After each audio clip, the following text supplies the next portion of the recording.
Assalamualaikum warahmatullahi wabarakatuh. Pada kesempatan kali ini, kita akan belajar pada tema 5, ekosistem. Subtema 2, hubungan antar makhluk hidup dalam ekosistem. Dan kita sampai pada pembelajaran kelima dan 6. Sahabat cerdas, sebelum kita mulai pembelajaran kita, jangan lupa untuk berdoa terlebih dahulu.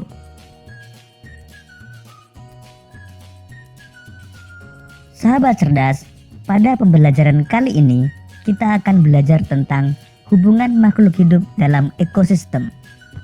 Pada pembelajaran sebelumnya, kita telah mengenal berbagai macam jenis ekosistem. Masih ingatkah kalian hewan khas yang tinggal pada setiap ekosistem tersebut? Pertama, ekosistem hutan hujan tropis. Pada ekosistem hutan hujan tropis, terdapat tumbuhan seperti rotan dan anggrek, serta hewan seperti kera, burung, badak, dan harimau. Ekosistem sungai. Tumbuhan yang hidup di ekosistem sungai antara lain ganggang, enceng gondok, lumut, dan lain sebagainya. Hewan seperti ikan, siput, keong, kerang, udang, ular, serangga hidup di ekosistem sungai. Ekosistem padang rumput. Tumbuhan khas ekosistem ini adalah rumput. Hewan yang hidup pada ekosistem ini contohnya bison, singa, anjing liar, serigala, gajah, jerapah, kanguru, dan ular. Ekosistem gurun. Tumbuhan khas ekosistem ini adalah kaktus. Hewan-hewan yang bisa hidup pada ekosistem ini antara lain semut, ular, kadal, kalajengking, dan unta. Ekosistem taiga. Tumbuhan khas ekosistem ini adalah cemara, pinus, dan sejenisnya. Hewan seperti beruang hitam dan ajak biasanya hidup di ekosistem ini. Ekosistem tundra. Tumbuhan jenis rumput tertentu saja yang mampu bertahan di ekosistem ini. Beberapa jenis burung bersarang di ekosistem tundra pada saat musim panas, seperti angsa dan bebek.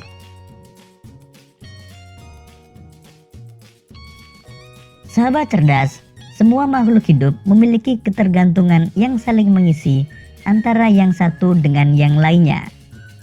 Manusia memerlukan tumbuhan dan hewan.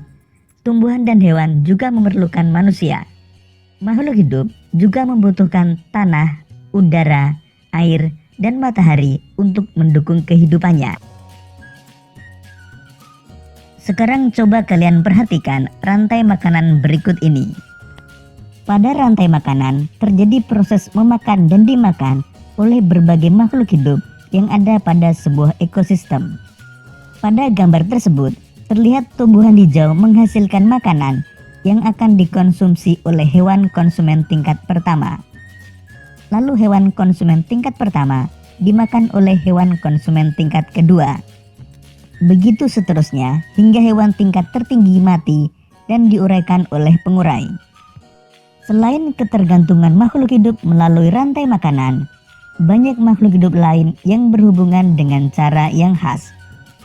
Hubungan dua makhluk hidup yang berbeda dan sangat erat kaitannya disebut simbiosis. Terdapat 3 jenis simbiosis, yaitu simbiosis mutualisme, komensialisme, dan parasitisme.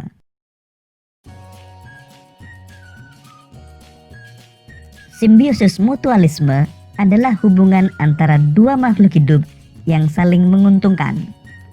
Contoh simbiosis mutualisme adalah hubungan antara burung jalak dengan kerbau. Kerbau mendapatkan keuntungan karena kutunya berkurang, sedangkan burung jalak mendapatkan makanan. Contoh lain adalah hubungan antara lebah dan bunga. Lebah mendapatkan makanannya berupa nektar, dan bunga juga diuntungkan karena lebah membantu penyerbukan bunga.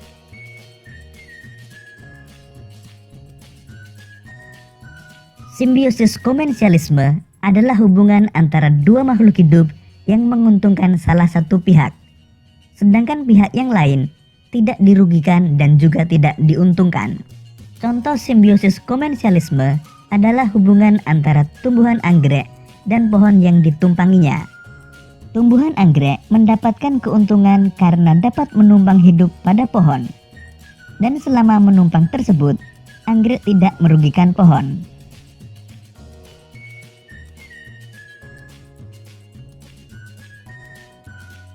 Simbiosis parasitisme adalah hubungan antara dua makhluk hidup yang menguntungkan salah satu pihak, sedangkan pihak yang lain dirugikan. Contoh simbiosis parasitisme adalah hubungan antara pohon mangga dan benalu. Benalu dapat hidup subur karena menghisap zat makanan dari pohon mangga yang ditumpanginya, sehingga pohon mangga lama-lama akan menjadi kurus dan lambat laun bisa mati.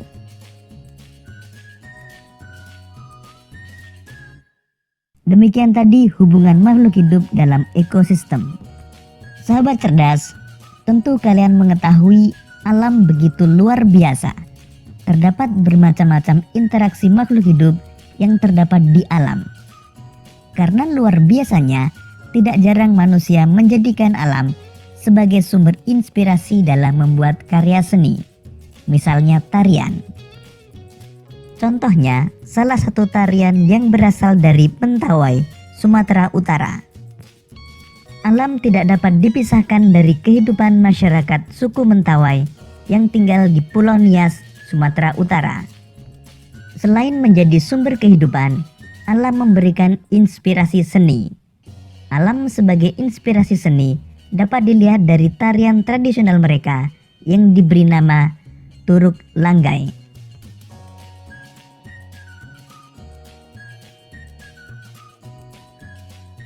Dalam tarian Turuk Langgai, penari menirukan aneka gerak hewan seperti unggas, kelinci, dan monyet.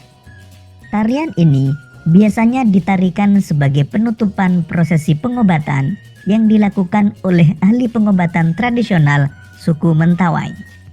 Tujuan tarian ini adalah memberikan penghiburan kepada si sakit agar segera sembuh.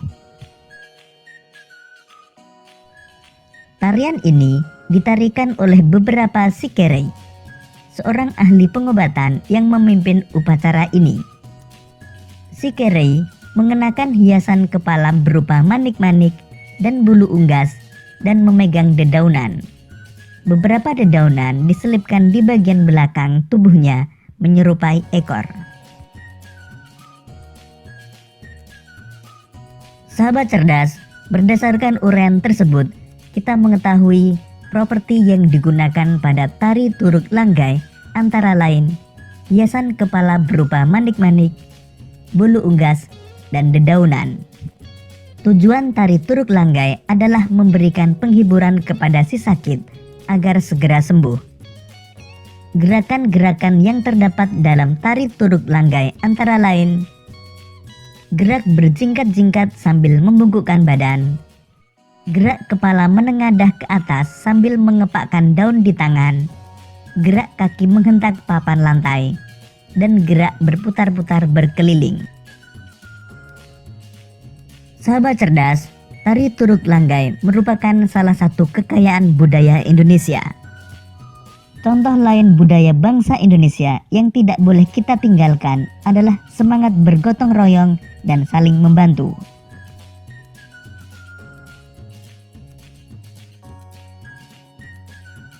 Merajut semangat kekeluargaan dan gotong royong.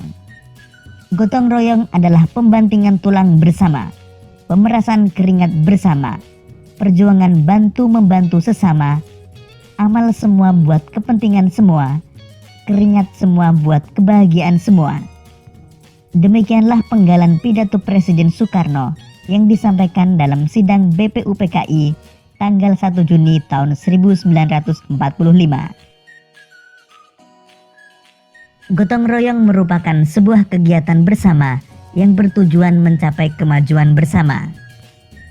Gotong royong telah menjadi kepribadian bangsa dan budaya semenjak dahulu.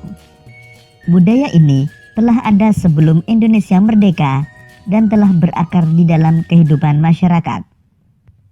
Gotong royong menumbuhkan rasa kebersamaan, rasa kekeluargaan, dan tolong-menolong. Dengan demikian, rasa persatuan dan kesatuan nasional terus terbina. Lalu apa yang dimaksud dengan semangat kekeluargaan? Sikap saling menyayangi, saling mengasihi, melindungi, merasa saling memiliki, turut merasakan penderitaan saudara sebangsa dan setanah air, merupakan contoh dari sekian banyak sikap kekeluargaan yang dimiliki oleh bangsa Indonesia sejak dulu kala.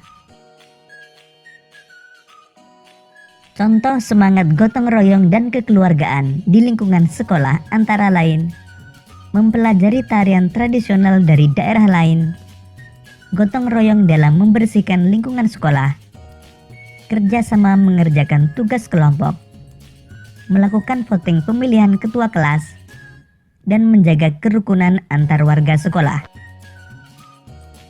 Contoh semangat gotong royong dan kekeluargaan di lingkungan rumah antara lain belajar bersama dengan teman-teman di dekat lingkungan rumah, bergotong royong membersihkan rumah, mengadakan musyawarah untuk membahas sesuatu, saling membantu dan bekerja sama menyelesaikan tugas rumah, dan menjaga kerukunan antar anggota keluarga. Demikian tadi sahabat cerdas, pembelajaran kita pada tema 5, subtema 2, pembelajaran ke-5 dan 6.